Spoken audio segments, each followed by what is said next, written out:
Ciro Lu.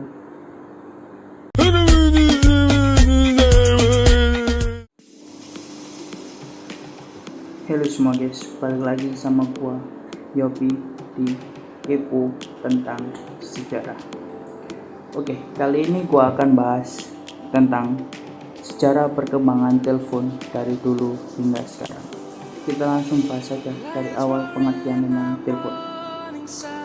Di sini, telepon merupakan alat komunikasi yang digunakan untuk menyampaikan pesan suara dengan menggunakan transmisi sinyal listrik dalam jaringannya, sehingga memungkinkan pengguna telepon dapat melakukan komunikasi dengan pengguna lainnya dengan jarak jauh tanpa bertemu secara langsung.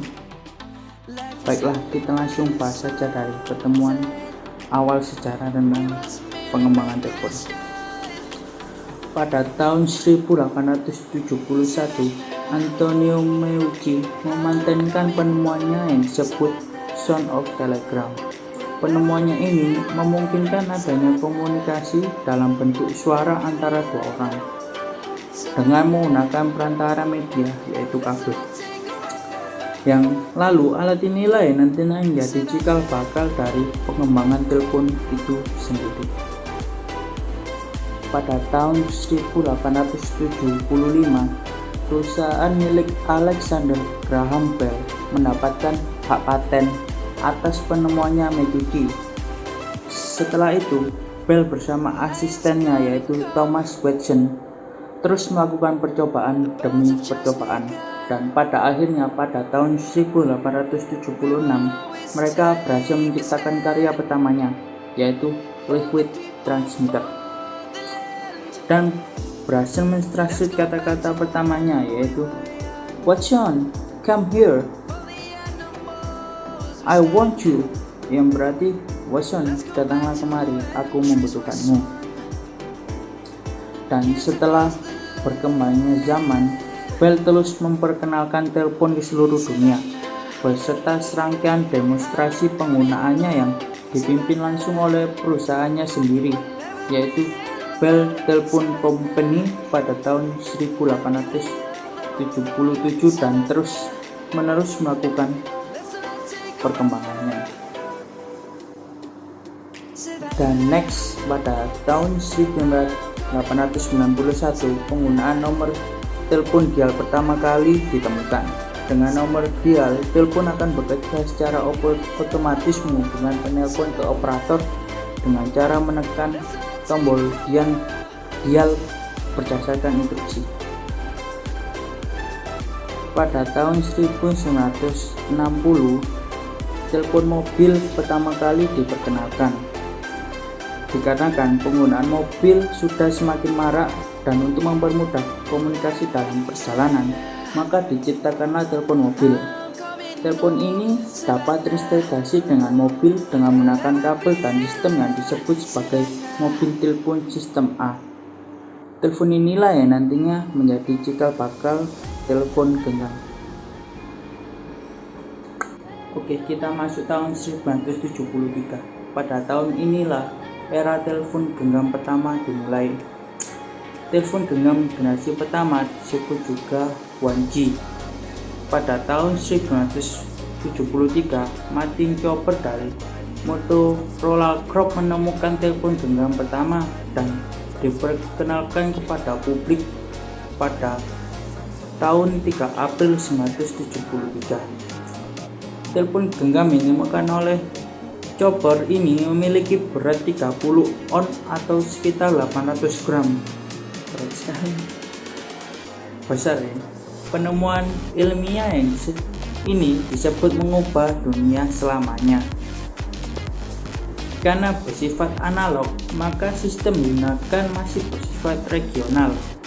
Salah satu kekurangan generasi 1G adalah karena ukurannya yang terlalu besar untuk dipegang oleh tangan. Selain itu, generasi 1G masih memiliki masalah dengan mobilitas penggunanya pada saat melakukan panggilan, karena hanya dapat waktu panggilan selama 15 menit atau 20 menit. Oke, sekarang kita masuk generasi kedua. Generasi kedua atau 2G muncul pada tahun 1990-an di Amerika menggunakan teknologi CDMA, dan di Eropa sendiri menggunakan teknologi GSM dengan menggunakan frekuensi standar 900 MHz dan 1800 MHz. Dengan frekuensi tersebut, GSM memiliki kapasitas pelanggan yang lebih besar. Pada generasi 2G, sinyal analog sudah diganti dengan sinyal digital. Penggunaan sinyal digital memperlengkapi telepon genggam dengan panggilan suara, panggilan tunggu, dan SMS. Telepon genggam pada generasi ini juga memiliki ukuran yang lebih kecil dan lebih ringan karena penggunaannya sudah menggunakan teknologi chip digital. Keunggulan dari generasi 2G adalah ukuran dan beratnya yang lebih kecil beserta sinyal radionya yang lebih rendah, sehingga mengurangi efek radiasi yang membahayakan pengguna. Setelah generasi kedua, kita beralih ke generasi ketiga. Generasi ini disebut juga 3G. 3G yang merupakan jaringan yang dapat memberi jangkauan lebih luas untuk para penggunanya, termasuk internet sebaik video call berteknologi tinggi. Dan 3G terdapat 3 standar dunia telekomunikasi, yaitu Exchange Data Rate for GSM Evolution atau disebut EDGE, Wideband CDMA, dan CDMA 2000. Pada generasi ini, telepon genggam mulai dimasukkan sistem operasi yang disebut smartphone, sehingga membuat fitur semakin lengkap bahkan mendekati fungsi komputer personal. Sistem operasi yang digunakan ini antara lain adalah Android, iOS, Symbian, dan Windows Mobile. Baiklah guys, ini nantinya adalah bahasan yang akan mengakhiri dari era telepon genggam dari video saya. Kali ini kita akan memasuki telepon genggam generasi keempat. Pada generasi ini lebih sering disebut dengan 4th generation atau 4G. 4G merupakan sistem telepon genggam yang menawarkan pendekatan terbaru dan dari solusi infrastruktur yang mengintegrasikan teknologi mikrabel yang telah ada, termasuk wireless broadband, CDMA, wireless LAN, and Bluetooth.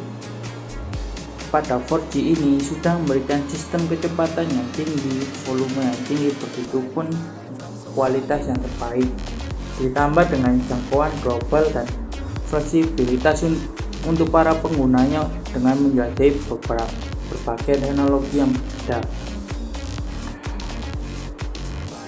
4G juga telah memberikan pelayanan pengiriman data cepat dengan mengakomodasi berbagai aplikasi multimedia seperti video conferencing, online game, dan lain-lain.